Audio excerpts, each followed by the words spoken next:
Don't let the rain control your emotions. Don't let the external environment or anything that's happening around you to control your internal environment. See it as like your mind as a bubble, and as soon as you're affected by an external circumstance, it's like you've allowed permission for something to pop that bubble or to enter that bubble, and you essentially control that. I'm not saying that you need to be cold-hearted and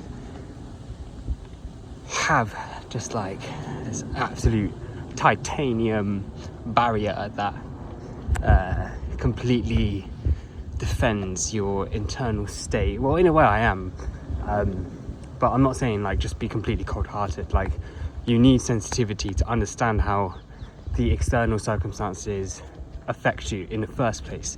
Like, you need sensitivity to be able to even observe how you are being affected by the external circumstances, and with that comes awareness, like being aware of your internal environment, which I will be referring to as a bubble, amongst other metaphors. Being aware as to how things kind of like prod that and affect that is really key to understanding your personal reactions to things, because we allow ourselves to be so affected by external circumstances that we just feel sad just because it's a rainy day. We feel sad because the clouds are out. We feel sad because of X, of Y, of Z, of A and B and C. And it's like there's a part of us that has already conditioned us to think it's a rainy day today, rainy days are bad, now I'm going to feel sad. This thing makes me feel mad, now I'm going to feel bad. Do you know what I mean? It's just like bad things equals mad and sad. Bad equals mad, bad equals sad. It's just like this loop that we put ourselves in. We don't even think about it anymore. We don't even think twice about it. Like it is so automatic.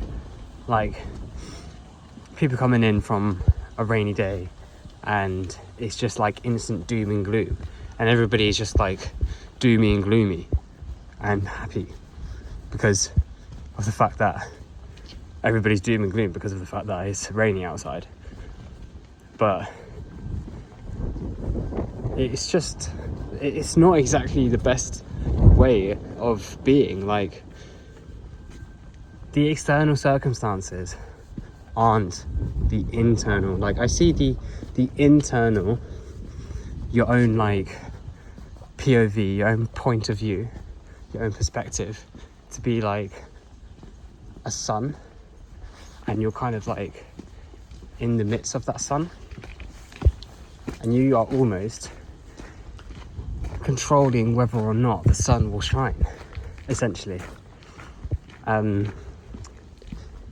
It's like the sun never stops shining. It's the clouds that stop the sun from touching you, that stops you from seeing the sun. It's the clouds that stops you from seeing the sun. So then now you've got to think, what clouds are stopping you from seeing your sun, from seeing your shine, from seeing your glisten? Like, what clouds are going by that stops you from seeing your happiness, from feeling your happiness? Because those things are essentially the external circumstances that allow your internal feeling, your internal experience to be imbalanced. And I think life is about figuring out how to balance that imbalance. As I always go back to, it's funny how everything goes back to that. Because if you allow everything to just affect you, you're gonna be like a twig in the wind, you know? Like, think about a tree, like an old and ancient tree. Like, it's so rooted in the ground that even if a tempestuous storm comes around, that tree is going to be standing strong, unbothered. Like, it will be swaying, however, it is going to be unbothered. Like, you will be able to see the effects of the wind on its leaves, but at the end of the day, that tree is going to be able to stay strong no matter how tempestuous the storm. Why? Because of the fact that it's rooted in the soil. It's rooted into its own system. Like, the soil is literally giving it life, and because it's anchored into the soil, it's anchored into the thing that's giving it life, the outside factors, the storm, does not unnerve or affect the livelihood of the tree. We have to root ourselves into our own internal source of life in order to tap in to that balance, to tap into that sturdiness.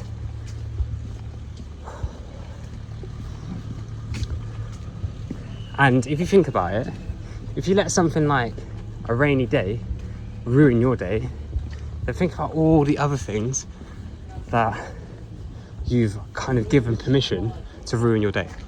Think about all the other things that you've already ticked the box of. Yes, I will allow this negative thing to make me feel negative, and now I'm gonna feel bad because this thing happened, and now I'm allowed to feel bad because the thing that I have decided will make me feel bad has happened, and I've already decided that. Let's think about the amount of things that you have kind of allowed.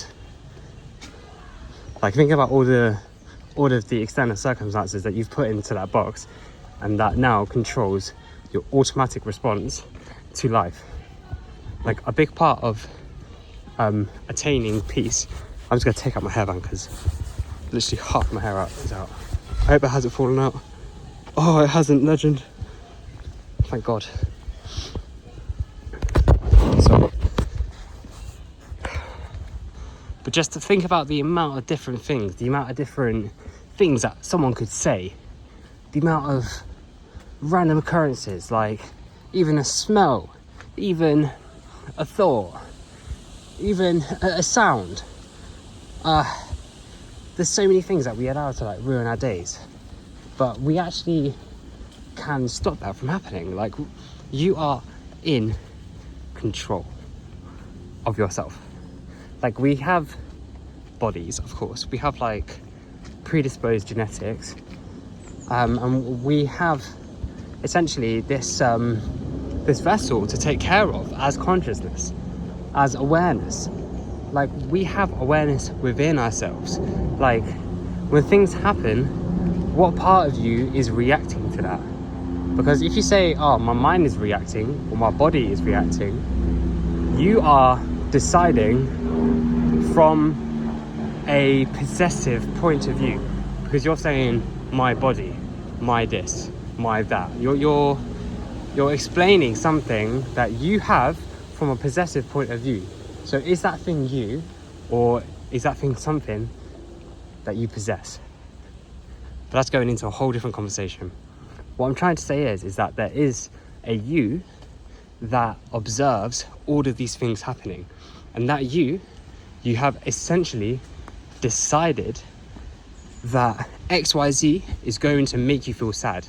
But then there's also a version of you that can also decide that XYZ won't make you feel bad, won't make you feel sad, won't make you feel mad.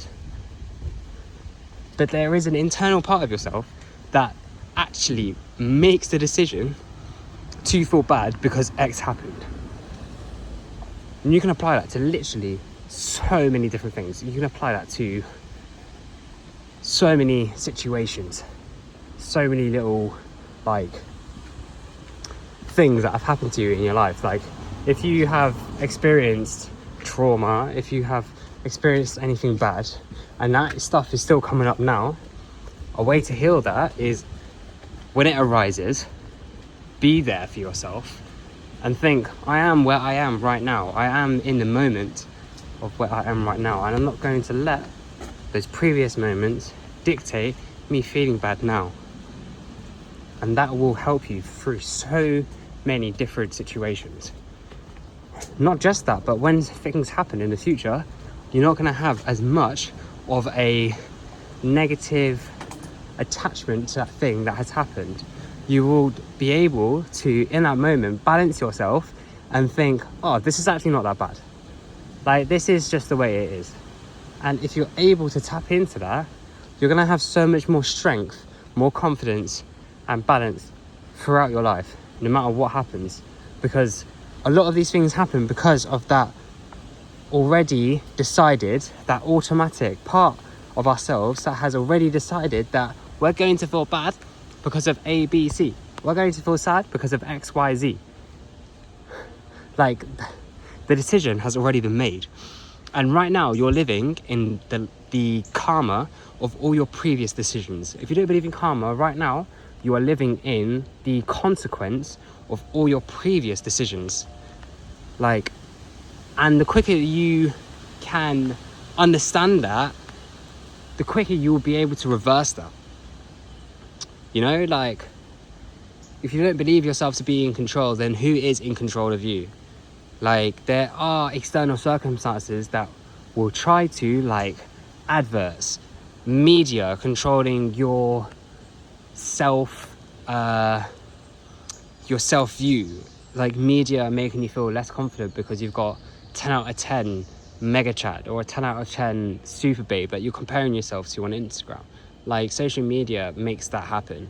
Social media kind of, if you allow it to affect you like that, then it will just put you into a constant state of negative self-comparison.